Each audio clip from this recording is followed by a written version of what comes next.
It's busy here, people coming and going. University life at Michigan State, the heart of the community in Lansing.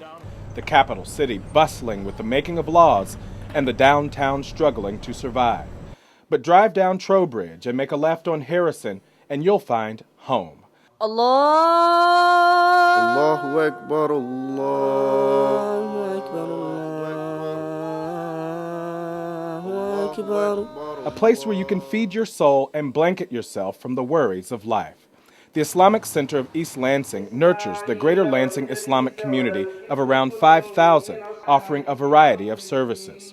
The center holds 5 daily congregational prayers in addition to the weekly Jama'ah prayer.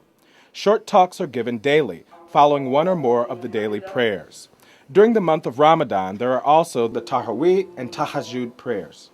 Yet undeniably, the biggest events of the year are the Eid al-Fitr and Eid al-Adha prayers, held outside the center to accommodate an overflowing and growing Muslim population in Greater Lansing. The Islamic Center organizes several social activities to bring Muslims closer to each other and help them celebrate the Islamic holidays in accordance with the teachings of the Muslim faith. From dinners, picnics, trips, and parties to sports activities and Eid celebrations, the Islamic Center brings Muslim families together where they can enjoy the company of old friends as well as build new friendships. It is the duty of every individual Muslim and collective whole of the community to raise our children as good Muslim citizens, and the Islamic Center has taken this mission seriously. Since 1986, the center has offered the Sunday School as a weekend Islamic school with current enrollment of over 160 students. In 1996, it started the Greater Lansing School as a full-time school with over 100 students currently enrolled. Starting in 2006, Dar al-Quran has opened its doors to teach children and adults the recitation and memorization of our holy book. Over 50 students are currently reaping the benefits. Muslims live their lives by the teachings of the Quran, and there are certain services that can only be offered by the Islamic Center. During the happy time of marriage, the center is here to conduct marriage according to the Islamic Sharia, as well as civic law. If things don't go well between husband and wife, the center is also available to offer religious counseling. If divorce becomes unavoidable, the Islamic Center is available to conduct it according to Sharia. When it's time to bid farewell to a loved one, the Islamic Center performs funeral services according to Islamic teachings and buries the deceased in the Muslim cemetery owned by the center. If you have any religious questions regarding halal or haram, or anything that has to do with Islamic Sharia and teachings, call the center. When it's time to pay zakah, the center collects and distributes zakat mal, zakat al-fitr, and sadaqah to the poor and needy in the greater Lansing area. In addition to the Islamic education, Sunday school, and full-time Islamic school, the center provides other youth activities including sports, MAS annual camps, and Boys and Girl Scouts. Spreading the word of Islam and introducing it to non-Muslims is the duty of every Muslim. The Islamic Center carries its share of responsibility and works hard to facilitate this work. It maintains a good collection of pamphlets, books, and tapes which introduce the basics of Islam to non-Muslims or teach new Muslims about Islam. It responds to requests from schools, churches, Michigan State University, and other organizations to provide speakers to talk about Islam in general or about a specific topic from an Islamic perspective. The center welcomes visits by such groups and holds open houses and public relations events. For our fellow Muslims who are unfortunate to be incarcerated in nearby prisons, the center has a program to support them with books, pamphlets, and visitors. Most of us moved to Lansing or were raised in Lansing. We all know the location of the center, and we probably feel like it has been there forever. Those of us who lived here in the 1970s knew what it was like then. At the time, the activities were conducted by the Muslim Student Association, Michigan State University chapter. The Jama'ah prayer was the only regular activity of the Muslim community, and it was held in the room at the International Center. In 1974, the typical number of people who attended Jama'ah was about 20.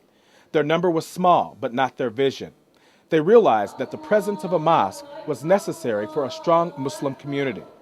This, of course, did not happen without objections. Some felt that the building of a mosque for such a small number of Muslims amounted to building a white elephant. Others were concerned that most Muslims were students who would eventually go home, so they suggested building a mobile mosque. Fortunately, these objections did not deter some visionary and dedicated Muslims who started a fundraising campaign. The efforts of students who were assigned to collect donations in their prospective Muslim countries were most fruitful. Wealthy Muslims contributed generously to the project, assuring a future home for Muslims in the greater Lansing area. As money started coming in, the first task was to look for suitable land. By Allah's grace, they were able to buy a strategic piece of land right next to the MSU campus. An Indian Muslim architect from Chicago was selected to design the Islamic Center. The list of objectives was very ambitious, but under financial constraints, it was trimmed to a manageable size. The final plan included a prayer hall, a multi-purpose room for social activities, a library, an office, a kitchen, bathrooms, and separate living quarters for a manager or imam. The construction contract was signed in September 1978, and the groundwork started in October of the same year. The Islamic Center opened its doors in October 1979, and the first Jummah prayer was attended by over 180 people. The total cost was about $750,000. Over the years 1978 to 1986, the center's property was expanded by the purchase of 3 adjacent houses and a church, which was renamed Dar es-Salam. One of the houses and Dar es-Salam were demolished in further expansion projects. The next major expansion of the Islamic Center was initiated in the late 1990s. A fundraising campaign was started in 1996 with emphasis on overseas donations. By the summer of 1997, $500,000 were collected, including a $250,000 grant from the Islamic Development Bank. In November 1997, the center hired Freeman Smith & Associates Incorporated as a consulting company. A plan for the expansion was developed with wide participation by the community and presented to the city of East Lansing in the spring of 1998. It took the city council about 9 months to approve a modified plan after an extensive negotiation with some neighbors who objected to the original plan. The approved plan included a school wing with 2 floors, a 2-story gym multi-purpose hall with kitchen and bathrooms, a basement under the school wing and gym, and a women's prayer hall, a Dar al-Quram extension, a lobby open to the center's multi-purpose room, and a new parking lot and landscape. Bids on the whole project, solicited in 1999, were about $4 million. It was then decided to implement the project into phases as we continued fundraising.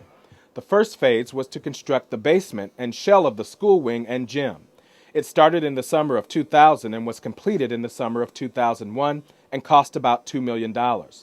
Then the 9/11 attack took place, with many ramifications for the Muslim community, one of which was the dry-up of our overseas donations. It was a challenging time for us, since up to that point we relied on overseas donations as the major funding source for the expansion.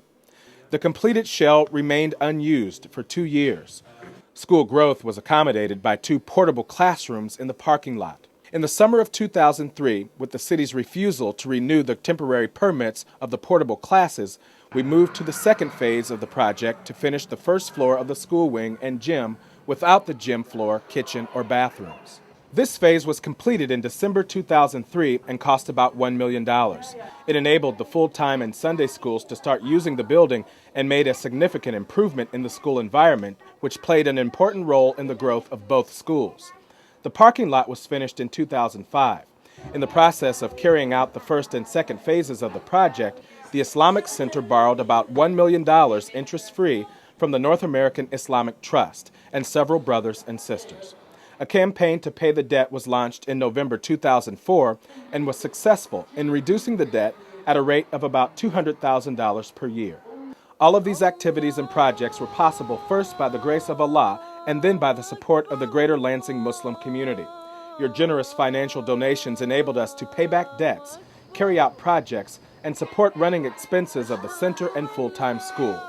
We could not have done it without you, and each one of you should be proud of your contributions. What do you love about the school? Reading Quran. I like the masjid.